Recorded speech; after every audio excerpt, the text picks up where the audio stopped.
ವಿಡಿಯೋದಲ್ಲಿ ನಾವು count Leo Tolstoy ಒಬ್ಬ ರಷ್ಯನ್ ರೈಟರ್ ಬರೆದಿರುವಂತಹ ಟೂ ಡಿಯರ್ ಎಂಬ ಚಾಪ್ಟರ್ ಬಗ್ಗೆ ನೋಡೋಣ.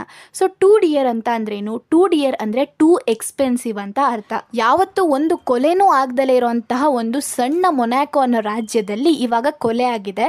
ಆ ಕೊಲೆಗಾರನಿಗೆ ಯಾವ ರೀತಿ ಶಿಕ್ಷೆಯನ್ನು ಕೊಡಬೇಕು, ಆ ಶಿಕ್ಷೆ ಕೊಡುವಂತಹ ಒಂದು ವಿಷಯದಲ್ಲಿ ಅಲ್ಲಿನ ರಾಜ ಆಗಿರ್ಬೋದು, ಅಲ್ಲಿನ ಮಂತ್ರಿಗಳಾಗಿರ್ಬೋದು ಯಾವ ರೀತಿ ಪರದಾಡ್ತಾರೆ ಅಂತ ನೋಡೋದೇ ಈ ಒಂದು ಸ್ಟೋರಿ ಆಗಿದೆ. ಫ್ರಾನ್ಸ್ ಮತ್ತು ಇಟಲಿಯ ಗಡಿಗಳ ಬಳಿ ಮೆಡಿಟರೇನಿಯನ್ ಸಮುದ್ರದ ತೀರದಲ್ಲಿ ಇರುವಂತಹ ಒಂದು ಸಣ್ಣ ರಾಜ್ಯವೇ ಈ ಮೊನಾಕೋ. ಇಲ್ಲಿ ಈ ಒಂದು ರಾಜ್ಯದಲ್ಲಿ ಎಷ್ಟು ಜನ ಇದ್ದಾರೆ ಅಂದರೆ 7,000 ಜನ ಇರ್ಬೋದಷ್ಟೇನೆ. ಆದರೆ ಆ ರಾಜ್ಯದ ಭೂಮಿಯನ್ನು ನಾವು ಡಿವೈಡ್ ಮಾಡ್ತೀವಿ ಅಂತ ನೋಡಿದ್ರೆ ಅಲ್ಲಿ ತಲಾ ಒಬ್ಬೊಬ್ರಿಗೆ ಒಂದೊಂದು ಎಕರೆ ಕೂಡ ಬರಲ್ಲಂತೆ. ಅಷ್ಟು ಚಿಕ್ಕ ರಾಜ್ಯ ಆಗಿರುತ್ತೆ. ಒಂಥರ ಟಾಯ್ ಕಿಂಗ್ಡಮ್ ಅಂತಾನೆ ಹೇಳ್ಬೋದು. ಆದರೆ ಈ ಟಾಯ್ ಕಿಂಗ್ಡಮ್ಗೆ ಒಬ್ಬ ರಿಯಲ್ ರಾಜ ಇದ್ದಾನೆ. ಆ ರಾಜನಿಗೂ ಕೂಡ ಅವನದೇ ಆದ ಅರಮನೆ ಇದೆ, ಆಸ್ಥಾನಿಕರಿದ್ದಾರೆ, ಮಂತ್ರಿಗಳಿದ್ದಾರೆ, ಬಿಷಪ್ಗಳಿದ್ದಾರೆ, ಜನರಲ್ಸ್ ಇದ್ದಾರೆ. ಅಷ್ಟೇ ಯಾಕೆ 60 ಸೈನಿಕರಿರುವಂತಹ ಒಂದು ಆರ್ಮಿ ಕೂಡ ಇದೆಯಂತೆ. ಎಲ್ಲ ಕಡೆ ಇರೋ ಹಾಗೆ ಇಲ್ಲೂ ಕೂಡ ಟ್ಯಾಕ್ಸ್ ಸಿಸ್ಟಮ್ ಇದೆ. ಅಂದರೆ ಟೊಬ್ಯಾಕೋ, ವೈನ್, ಸ್ಪಿರಿಟ್ಸು, ಪೋಲ್ ಟ್ಯಾಕ್ಸಸ್ ಅಂದರೆ ಇಂಡಿವಿಜುವಲ್ ಟ್ಯಾಕ್ಸ್, ಈ ರೀತಿಯಾಗಿ ಟ್ಯಾಕ್ಸ್ಗಳನ್ನ ಕಲೆಕ್ಟ್ ಮಾಡ್ಕೊತಿರ್ತಾನೆ. ಆದರೆ ಬೇರೆ ರಾಜ್ಯಗಳಿಗೆ ಹೋಲಿಸ್ಕೊಂಡ್ರೆ ಇಲ್ಲಿ ಸ್ಮೋಕಿಂಗ್, ಡ್ರಿಂಕಿಂಗ್ ಅನ್ನೋದೆಲ್ಲ ತುಂಬಾ ಕಮ್ಮಿ ಪ್ರಮಾಣದಲ್ಲಿ ಇರುತ್ತೆ. ಹಾಗಾಗಿ ರಾಜನಿಗೆ ಸರ್ವೈವ್ ಆಗೋಕ್ಕೆ ತುಂಬಾ ಕಷ್ಟ ಆಗುತ್ತೆ. ಆವಾಗ ಒಂದು ಹೊಸ ಸೋರ್ಸ್ನ ಹುಡುಕೊಳ್ತಾನೆ ರಾಜ. ಅದೇ ಗೇಮಿಂಗ್ ಹೌಸಿಂದ ಬರೋವಂಥ ಇನ್ಕಮ್. ಈ ಗೇಮಿಂಗ್ ಹೌಸಲ್ಲಿ ಜೂಜಾಟವನ್ನು ಆಡ್ತಿರ್ತಾರೆ. ಇಲ್ಲಿ ಹೇಗೆ ಅಂದರೆ ಜನ ಬಂದವರು ಗೆಲ್ತಾರೋ ಸೋಲ್ತಾರೋ ಸೆಕೆಂಡ್ರಿ, ಆದರೆ ಇಷ್ಟು ಪರ್ಸೆಂಟೇಜ್ ಅಂತ ಕಟ್ಟಿನೇ ಅವರು ಆಟ ಆಡಬೇಕಾಗಿರತ್ತೆ. ಹಾಗಾಗಿ ಗೆದ್ರು ಸೋತ್ರು ಇಲ್ಲಿ ಪ್ರಾಫಿಟ್ ಯಾರಿಗೆ? ಆ ಗೇಮಿಂಗ್ ಹೌಸ್ ಕೀಪರ್ಗೆ. ಹಾಗಾಗಿ ಆ ಬರೋ ಪ್ರಾಫಿಟಲ್ಲಿ ಅವನು ರಾಜನಿಗೆ ಜಾಸ್ತಿ ಅಮೌಂಟನ್ನೇ ಪೇ ಮಾಡ್ತಾ ಇರ್ತಾನೆ. ಇನ್ನೊಂದು ಅಡ್ವಾಂಟೇಜ್ ಏನು ಗೊತ್ತಾ? ಇಡೀ ಯುರೋಪ್ಗೆನೆ ಏಕೈಕ ಗ್ಯಾಮ್ಲಿಂಗ್ ಲೊಕೇಶನ್ ಅಂತ ಅಂದರೆ ಅದು ಮೊನಾಕೋ ಆಗಿರುತ್ತೆ. ಅಂದರೆ ಜೂಜಾಟ ಆಡೋಕ್ಕಿರೋ ಜಾಗ ಅಂದರೆ ಅದು ಮೊನಾಕೋ ಆಗಿರುತ್ತೆ. ಯಾಕಂದರೆ ಮುಂಚೆ ಜರ್ಮನಲ್ಲಿ ಕೂಡ ಇತ್ತು, ಬಟ್ ಈಗ ಕೆಲವು ವರ್ಷಗಳಿಂದ ಅದನ್ನು ಕಂಪ್ಲೀಟಾಗಿ ಸ್ಟಾಪ್ ಮಾಡಿಬಿಟ್ಟಿರ್ತಾರೆ. ಇದರಿಂದ ಎಷ್ಟೋ ಜನ ಜೀವನನೇ ಹಾಳಾಗಿದೆ ಅಲ್ವಾ? ಈಗ ಒಬ್ಬ ಬರ್ತಾನೆ, ಅವನ ಹತ್ರ ಇರೋ ಎಲ್ಲ ದುಡ್ಡನ್ನು ಹಾಕಿ ಆಡಿ ಸೋತೋಗ್ತಾನೆ ಅಂದಾಗ ಅವನು ಅದನ್ನು ಬೇರೆಯವ್ರ ಹತ್ರ ಸಾಲ ಮಾಡಾದ್ರೂ ಮತ್ತೆ ಆಡ್ತಾನೆ. ಆಗಲೂ ಅವ್ನು ಸೋತೋಗ್ತಾನೆ ಅಂದಾಗ ಅವನು ಕೆರೆನೋ ಬಾವಿನೋ ನೋಡ್ಕೊಳ್ಳೋದು ಅಥವಾ ಅವನಿಗೆ ಶೂಟ್ ಮಾಡ್ಕೊಂಡು ಸಾಯೋದು ಬಿಟ್ಟರೆ ಅವನಿಗೆ ಬೇರೆ ವಿಧಿನೇ ಇರಲ್ಲ. ಸೊ ಈ ರೀತಿ ಅದು ಜನರ ಜೀವನನೇ ಹಾಳು ಮಾಡುತ್ತೆ. ಇದು ದುಡಿಯೋಕೆ ಇರೋಂಥ ಒಳ್ಳೆ ಮಾರ್ಗ ಅಲ್ಲ ಅಂತ ಹೇಳಿ ಸ್ಟಾಪ್ ಮಾಡಿರ್ತಾರೆ. ಆದರೆ ನಮ್ಮ ಮೊನಾಕೋ ರಾಜನ ತಡೆಯೋಕೆ ಯಾರೂ ಇಲ್ಲ. ಮತ್ತು ಅವನಿಗೆ ಇವಾಗ ಕಾಂಪಿಟೇಟರ್ಸ್ ಕೂಡ ಇಲ್ಲ. ಬೇರೆ ರಾಜ್ಯದವ್ರು ಜೂಜಾಟ ಆಡಬೇಕು ಅಂದರೂ ಕೂಡ ಇವಾಗ ಮೊನಾಕೋಗೆ ಬರ್ತಿರ್ತಾರೆ. ಆದರೆ ಅವ್ರು ಗೆಲ್ಲಿ ಸೋಲಿ ಇದರಿಂದ ರಾಜನ್ಗೆ ಪ್ರಾಫಿಟ್ ಇದ್ದೇ ಇರುತ್ತೆ. ಅವನು ದುಡಿತಿರುವಂತಹ ಮಾರ್ಗ ತಪ್ಪು ಅಂತ ಅವನಿಗೆ ಗೊತ್ತಿದ್ರೂ ಕೂಡ ಅವನಿಗೆ ಬೇರೆ ವಿಧಿನೇ ಇರೋದಿಲ್ಲ. ಯಾಕಂದ್ರೆ ಅವನು ಒಬ್ಬ ರಾಜನಾಗಿ ಸರ್ವೈವ್ ಆಗಬೇಕು ಅಂದ್ರೆ ಈ ಕೆಲಸವನ್ನ ಅವನು ಮಾಡಲೇಬೇಕಾಗಿರುತ್ತೆ. ಇಲ್ಲಿ ನಮ್ಮ ಮೊನಾಕೋ ರಾಜನ್ಗೂ ಕೂಡ ಪಟ್ಟಾಭಿಷೇಕ ಅನ್ನೋದಿದೆ. ಯಾರು ಏನಾದರೂ ಒಳ್ಳೆ ಕೆಲಸ ಮಾಡಿದ್ರೆ ರಿವಾರ್ಡ್ಸ್ ಇರುತ್ತೆ, ತಪ್ಪು ಕೆಲಸ ಮಾಡಿದ್ರೆ ಕ್ಷಮಿಸೋದು ಅಥವಾ ಪನಿಷ್ಮೆಂಟ್ ಕೊಡೋದು ಕೂಡ ಇರುತ್ತೆ. ಅಷ್ಟೇ ಅಲ್ಲ, ಅವನದೇ ಆದಂತಹ reviews, councils, laws and court of justice ಅಂದರೆ ಅವನದೇ ಆದ ರೂಲ್ಸ್ ಆ್ಯಂಡ್ ರೆಗ್ಯುಲೇಷನ್ಸ್ ಕೂಡ ಇಲ್ಲಿ ಇದೆ. ಹೇಗೆ ಬೇರೆ ರಾಜ್ಯದಲ್ಲಿ ಇರುತ್ತೋ ಇಲ್ಲೂ ಕೂಡ ಅದೇ ರೀತಿ ಇದೆ. ಆದರೆ ಎಲ್ಲ ಕೂಡ ಕಡಿಮೆ ಪ್ರಮಾಣದಲ್ಲಿ ಇರುತ್ತೆ. ಹೀಗಿರುವಾಗ ಯಾವತ್ತೂ ಸಂಭವಿಸದಲ್ಲೇ ಇರುವಂಥ ಒಂದು ಘಟನೆ ನಡೆಯುತ್ತೆ. ಅದೇನಂದರೆ ಒಂದು ಮರ್ಡರ್ ಆಗುತ್ತೆ. ಹೇಳಬೇಕು ಅಂದರೆ ಇಲ್ಲಿನ ಜನ ಅಥವಾ ಒಂದು ಆ ರಾಜ್ಯ ಎಷ್ಟು ಶಾಂತಿಯುತವಾಗಿರುತ್ತೆ ಅಂದರೆ ಈ ಥರ ಕ್ರೈಮ್ ಮುಂಚೆ ನಡೆದೇ ಇರಲ್ವಂತೆ. ಹಾಗಾಗಿ ಈ ಪ್ರಕರಣವನ್ನು ಅತ್ಯಂತ ನ್ಯಾಯಯುತವಾದ ರೀತಿಯಲ್ಲಿ ವಿಚಾರಣೆಯನ್ನು ಮಾಡ್ತಾರೆ. ಅಲ್ಲಿ ಯಾರ್ಯಾರು ಇರ್ತಾರೆ ಅಂದರೆ ಜಡ್ಜಸ್ ಇರ್ತಾರೆ, ಲಾಯರ್ಸ್ಗಳಿರ್ತಾರೆ, ಸೆಮಿ ಜಡ್ಜಸ್ಸು, ಬ್ಯಾರಿಸ್ಟರ್ಸ್ ಅಂದರೆ ನ್ಯಾಯವಾದಿಗಳು ಕೂಡ ಇರ್ತಾರಂತೆ. ಹಲವಾರು ವಾಗ್ವಾದ ವಿಚಾರಣೆ ಎಲ್ಲ ನಡೆದ ಮೇಲೆ ಆ ಕ್ರಿಮಿನಲ್ಗೆ ನಾವು ಮರಣ ದಂಡನೆಯನ್ನು ಕೊಡಬೇಕು ಅಂತ ಹೇಳ್ತಾರೆ. ಅಂದರೆ ಅವನ ತಲೆಯನ್ನೇ ಕತ್ತರಿಸ್ಬಿಡೋಣ ಅಂತ ಡಿಸಿಷನ್ನ ತಗೊತಾರೆ. ಸೊ ಇದೇ ಒಳ್ಳೆ ಪನಿಷ್ಮೆಂಟ್ ಅಂತ ಹೇಳಿ ಇದನ್ನ ಬಂದು ರಾಜನ ಹತ್ರ ಹೇಳ್ತಾರೆ. ರಾಜ ಕೂಡ ಇದೇ ಸರಿಯಾದ ಪನಿಷ್ಮೆಂಟ್ ಅಂದರೆ ಅವನ್ನ ಸಾಯಿಸ್ಬಿಡಿ ಅಂತ ಹೇಳ್ತಾರೆ. ಆದರೆ ಇಲ್ಲೊಂದು ಪ್ರಾಬ್ಲಮ್ ಶುರು ಆಗುತ್ತೆ. ಏನಪ್ಪಾ ಅಂದರೆ ತಲೆ ಕತ್ತರಿಸಕ್ಕೆ ಬೇಕಾಗಿರೋ ಗಿಲೋಟೈನ್ ಮೆಷಿನ್ ಆಗಲಿ ಅಥವಾ ಅದನ್ನು ಆಪರೇಟ್ ಮಾಡಕ್ಕೆ ಬೇಕಾಗಿರೋ ಎಕ್ಸಿಕ್ಯೂಷನರ್ ಆಗಲಿ ಇವ್ರ ಬಳಿ ಇಲ್ಲ. ಹಾಗಾಗಿ ಇವರು ಫ್ರೆಂಚ್ ಗವರ್ನಮೆಂಟಿಗೆ ಪತ್ರವನ್ನು ಬರೀತಾರೆ. ನೀವು ನಮಗೆ ಆ ಒಂದು ಮೆಷಿನ್ ಹಾಗೂ ಅದಕ್ಕೆ ಬೇಕಾಗಿರೋ ಎಕ್ಸ್ಪರ್ಟನ್ನು ನಮಗೆ ಸಪ್ಲೈ ಮಾಡೋದಕ್ಕೆ ಸಾಧ್ಯನಾ, ಎಷ್ಟು ಕಾಸ್ಟ್ ಆಗುತ್ತೆ ಅಂತ ಪತ್ರವನ್ನು ಬರೀತಾರೆ. ಆ ಕಡೆಯಿಂದನೂ ರಿಪ್ಲೈ ಬರುತ್ತೆ. ಅವ್ರು ಹೇಳ್ತಾರೆ ಹೌದು ನಾವು ನಿಮಗೆ ಸಪ್ಲೈ ಮಾಡ್ತೀವಿ, ಆದರೆ 16,000 ಫ್ರಾಂಕ್ಸ್ ಆಗುತ್ತೆ ಅಂತ ಹೇಳ್ತಾರೆ. ಅಂದರೆ 16,000 ಫ್ರಾಂಕ್ಸ್ ನೀವು ಕೊಡಬೇಕಾಗತ್ತೆ ಅಂತ ಹೇಳ್ತಾರೆ. ನಮ್ಮ ರಾಜನಿಗೆ ಶಾಕೇ ಆಗಿಬಿಡುತ್ತೆ. ಅಲ್ಲ 16,000 ಫ್ರಾಂಕ್ಸಾ? ಈ ದುಷ್ಕರ್ಮಿಗೋಸ್ಕರ ನಾನು ಅಷ್ಟೊಂದು ಖರ್ಚು ಮಾಡಬೇಕಾ? ನಮ್ಮ ರಾಜ್ಯದ ಜನಸಂಖ್ಯೆನ ಹೋಲಿಸ್ಕೊಂಡ್ರೆ ತಲಾ 2 ಫ್ರಾನ್ಸ್ಗಿಂತ ಹೆಚ್ಚು ಬೀಳುತ್ತೆ. ಇದೇನಾದ್ರು ನಮ್ಮ ಜನಕ್ಕೆ ಗೊತ್ತಾದರೆ ಅಷ್ಟೇ ನನ್ನ ಕತೆ, ಬೇರೆ ಇನ್ನೂ ಏನಾದರೂ ಚೀಪಾಗಿ ಮಾಡ್ಬೋದಾ ನೋಡಿ ಅಂತ ಹೇಳ್ತಾನೆ. ಆಗ ಮತ್ತೆ ಕೌನ್ಸಿಲನ್ನು ಕರೀತಾರೆ, ಏನು ಮಾಡ್ಬೋದು ಅಂತ ಯೋಚನೆ ಮಾಡ್ತಾರೆ. ಈ ಸಲ ಅದೇ ರೀತಿ ಪತ್ರವನ್ನು ಇಟಾಲಿಯ ರಾಜನಿಗೆ ಬರೆಯೋಕೆ ತೀರ್ಮಾನ ತಗೊಂತಾರೆ. ಫ್ರೆಂಚ್ ಗವರ್ನಮೆಂಟ್ಗೆ ಹೋಲಿಸ್ಕೊಂಡ್ರೆ ಇಟಾಲಿ ಎಷ್ಟೋ ಪರವಾಗಿಲ್ಲ, ನಮಗೆ ಕಮ್ಮಿಗೆ ಸಿಗುತ್ತೆ ಅಂತ ಯೋಚನೆ ಮಾಡಿ ಪತ್ರವನ್ನು ಕಳಿಸ್ತಾರೆ. ಅದೇ ರೀತಿ ಇಟಾಲಿಯನ್ ಗವರ್ನಮೆಂಟ್ ಕೂಡ ಇವ್ರಿಗೆ ರಿಪ್ಲೈ ಮಾಡುತ್ತೆ, ಟ್ರಾವೆಲಿಂಗ್ ಎಕ್ಸ್ಪೆನ್ಸಸ್ನು ಸೇರಿಸಿ ನಮಗೆ 12,000 ಫ್ರಾಂಕ್ಸ್ ಕೊಡಿ ಸಾಕು ಅಂತ ಕೇಳುತ್ತೆ. ಇದು ಚೀಪರೇ ಅಲ್ವಾ ಫ್ರೆಂಚ್ ಗವರ್ನಮೆಂಟಿಗೆ ಹೋಲಿಸ್ಕೊಂಡ್ರೆ, ಆದರೆ ಇದು ಕೂಡ ನಮ್ಮ ರಾಜನ್ಗೆ ಜಾಸ್ತಿ ಅಂತಾನೆ ಅನ್ಸುತ್ತೆ. ಅಲ್ಲ, ಆ ದುಷ್ಕರ್ಮಿಗೋಸ್ಕರ ಇಷ್ಟೊಂದು ಖರ್ಚು ಮಾಡಬೇಕಾ, ಇನ್ನೂ ಏನಾದರೂ ಚೀಪರ್ ವೇ ಇದೆಯಾ ಹುಡುಕಿ ಅಂತ ಮತ್ತೆ ಕೌನ್ಸಿಲ್ ಕರೀತಾರೆ.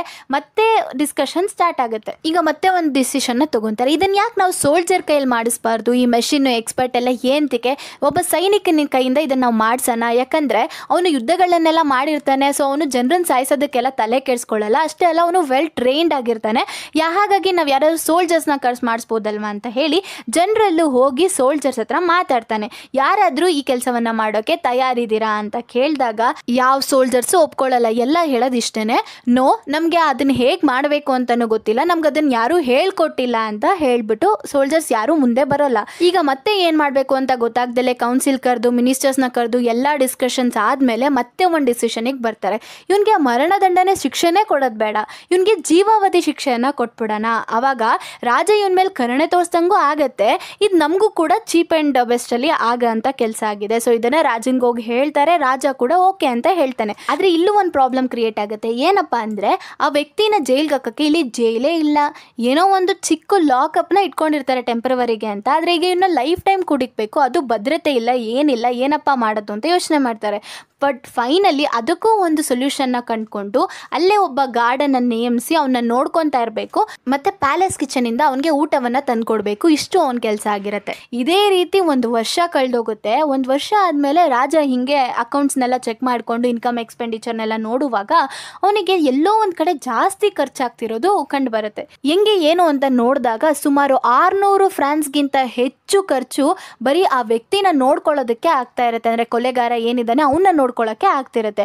ಹಾಗಾಗಿ ಇಲ್ಲ ಇದು ಹಿಂಗೆ ಬಿಟ್ಟರೆ ಸರಿ ಹೋಗಲ್ಲ, ಅವ್ನು ನೋಡಿದ್ರೆ ಈಗಲೇ ಸಾಯೋ ಥರ ಮನುಷ್ಯ ಏನಿಲ್ಲ, ಇನ್ನೂ 50 ವರ್ಷ ಆದರೂ ಅವ್ನು ಸಾಯಲ್ಲ, ಇವನ್ನ ಹಿಂಗೆ ನೋಡ್ಕೊತಿದ್ರೆ ಕಷ್ಟ ಆಗುತ್ತೆ, ಬೇರೆ ಏನಾದರೂ ದಾರಿ ಹುಡುಕಿ ಅಂತ ಮತ್ತೆ ಕೌನ್ಸಿಲ್ನ ಕರೆದು ಮತ್ತೆ ಡಿಸ್ಕಷನ್ ಸ್ಟಾರ್ಟ್ ಆಗುತ್ತೆ. ಆಗ ಒಬ್ಬ ಹೇಳ್ತಾನೆ, ನಾವು ಗಾರ್ಡ್ನ ಡಿಸ್ಮಿಸ್ ಮಾಡಿಬಿಡೋಣ, ಗಾರ್ಡ್ನ ಕಳಿಸ್ಬಿಡೋಣ ಅಂತ ಹೇಳ್ತಾರೆ. ಅದಕ್ಕೆ ಇನ್ನೊಬ್ಬ ಹೇಳ್ತಾನೆ, ಅಲ್ಲ, ಗಾರ್ಡ್ ಇಲ್ಲ ಅಂತಂದರೆ ಅವ್ನು ತಪ್ಪಿಸ್ಕೊಂಡು ಹೋಗ್ತಾನೆ ಅಂತ. ಅದಕ್ಕೆ ಮತ್ತೆ ಫಸ್ಟ್ ಸ್ಪೀಕರ್ ಹೇಳ್ತಾನೆ, ಅವ್ನು ತಪ್ಪಿಸ್ಕೊಂಡು ಹೋದ್ರೆ ನಮಗೆ ತಾನೇ ಒಳ್ಳೇದು, ಅವ್ನು ಓಡೋಗಿ ಹಾಳಾಗೋಗ್ಲಿ, ಖರ್ಚು ಉಳಿಯೋದು ಯಾರಿಗೆ, ನಮಗೆ ಅಲ್ವಾ ಅಂತ ಹೇಳ್ತಾನೆ. ಹಾಗಾಗಿ ಈ ಡಿಸಿಷನ್ ಎಲ್ರಿಗೂ ಓಕೆ ಆಗುತ್ತೆ. ರಾಜನ್ಗೆ ಹೇಳ್ತಾರೆ, ರಾಜ ಕೂಡ ಓಕೆ ಅಂತ ಹೇಳಿ ಗಾರ್ಡ್ನ ಅಲ್ಲಿಂದ ಡಿಸ್ಮಿಸ್ ಮಾಡಿಬಿಡ್ತಾರೆ. ಈಗ ಆ ಒಬ್ಬ ಕ್ರಿಮಿನಲ್ ಏನಿರ್ತಾನೆ, ಅವ್ನು ಊಟದ ಟೈಮ್ ಆಗುತ್ತೆ, ಸೊ ಎಲ್ಲರೂ ನೋಡ್ತಿರ್ತಾರೆ ಅವ್ನು ಏನು ಮಾಡ್ಬೋದು ಅಂತ. ಆ ಕ್ರಿಮಿನಲ್ ಆಚೆ ಬರ್ತಾನೆ, ಗಾರ್ಡ್ನ ಅಲ್ಲಿ ಇಲ್ಲಿ ನೋಡ್ತಾನೆ, ಗಾರ್ಡ್ ಎಲ್ಲೂ ಕಾಣಿಸಲ್ಲ. ಸೀದಾ ಪ್ಯಾಲೇಸ್ ಕಿಚನ್ಗೆ ಹೋಗ್ಬಿಟ್ಟು ಅವ್ನು ಊಟ ಏನಿದೆ ಅಷ್ಟು ಹಾಕೊಂಡು ತಿನ್ಬಿಟ್ಟು ವಾಪಸ್ ಬಂದು ಹಂಗೆ ಲಾಕ್ ಮಾಡಿಕೊಂಡು ಕೂತ್ಕೊತಾನೆ. ಮತ್ತೆ ನೆಕ್ಸ್ಟ್ ಡೇನೂ ನೋಡ್ತಾರೆ ಅವ್ನು ಓಡೋಗ್ತಾನ ಅಂತ. ಇಲ್ಲ, ಅವ್ನು ಮತ್ತೆ ಹಂಗೆ ಪ್ಯಾಲೇಸ್ ಕಿಚನ್ಗೆ ಹೋಗ್ತಾನೆ, ಊಟ ತಿಂತಾನೆ, ವಾಪಸ್ ಬಂದು ಹಾಗೆ ಕೂತ್ಕೊತಾನೆ.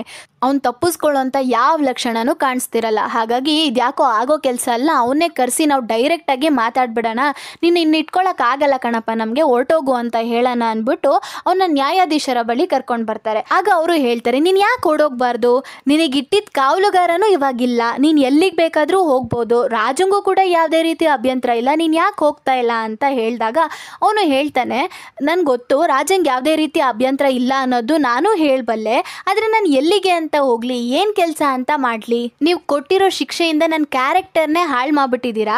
ಈಗ ನಾನು ಆಚೆ ಹೋದ್ರೂ ಕೂಡ ಜನ ನನಗೆ ಬೆನ್ನು ತಿರುಗಿಸ್ತಾರೆ. ಅಷ್ಟೇ ಅಲ್ಲ, ನಾನು ಕೆಲಸ ಮಾಡ್ತಿದ್ದ ವಿಧಾನದಿಂದನೂ ನಾನು ಆಚೆ ಬಂದುಬಿಟ್ಟಿದ್ದೀನಿ, ಅದು ಕೂಡ ನಾನು ಮರ್ತೋಗ್ಬಿಟ್ಟಿದ್ದೀನಿ.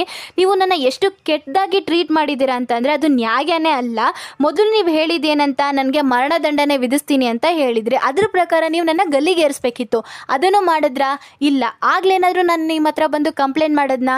ಇಲ್ಲ. ಅದಾದಮೇಲೆ ಜೀವಾವಧಿ ಶಿಕ್ಷೆಯನ್ನು ಕೊಡ್ತೀರಾ, ನನಗೆ ಅಂತ ಒಬ್ಬ ಗಾರ್ಡನ್ನು ನೇಮಕ ಮಾಡ್ತೀರಾ, ಆದರೆ ಸ್ವಲ್ಪ ದಿನ ಆದಮೇಲೆ ಅವನನ್ನು ತೆಗೆದು ಬಿಡ್ತೀರಾ. ಆಗ ನನ್ನ ಊಟನ ನಾನೇ ತೊಗೊಂಡು ಬಂದು ತಿಂತಿದ್ದೆ, ಆಗೇನಾದರೂ ನಾನು ನಿಮಗೆ ಕಂಪ್ಲೇಂಟ್ ಮಾಡೋದನ್ನ? ಇಲ್ಲ. ಇವಾಗ ನೀವು ನನ್ನನ್ನು ಆಚೆ ಓಡೋಗು ಅಂತ ಹೇಳ್ತಾ ಇದ್ದೀರಾ. ನೀವು ಬೇಕಾದರೆ ನಿಮ್ಗೆ ಇಷ್ಟ ಬಂದಂಗೆ ಮಾಡಿ, ಆದರೆ ನಾನಂತೂ ಇಲ್ಲಿಂದ ಹೋಗಲ್ಲ ಅಂತ ಹೇಳ್ತಾನೆ. ಈಗ ಮತ್ತೆ ಯೋಚನೆ ಸ್ಟಾರ್ಟ್ ಆಗುತ್ತೆ, ಮತ್ತೆ ಕೌನ್ಸಿಲ್ನ ಕರೆದು ಮತ್ತೆ ಡಿಸ್ಕಷನ್ ಸ್ಟಾರ್ಟ್ ಆಗುತ್ತೆ. ಹೆಂಗಾದರೂ ಮಾಡಿ ಇವ್ನ ವಿಷಯಕ್ಕೆ ಫುಲ್ ಸ್ಟಾಪ್ ಇಡಲೇಬೇಕು ಅಂತ ಡಿಸಿಷನ್ನ ತೊಗೊತಾರೆ.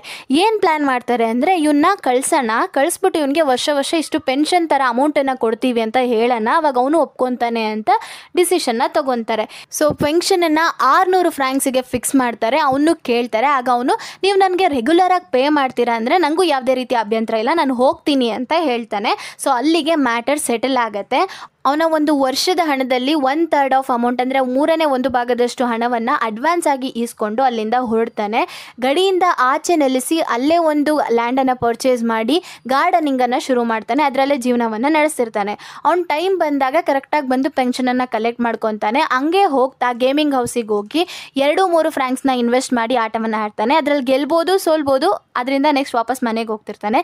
ಈ ರೀತಿ ನೆಮ್ಮದಿಯಾದ ಜೀವನವನ್ನು ಅವನು ಕಳೀತಾ ಇರ್ತಾನೆ.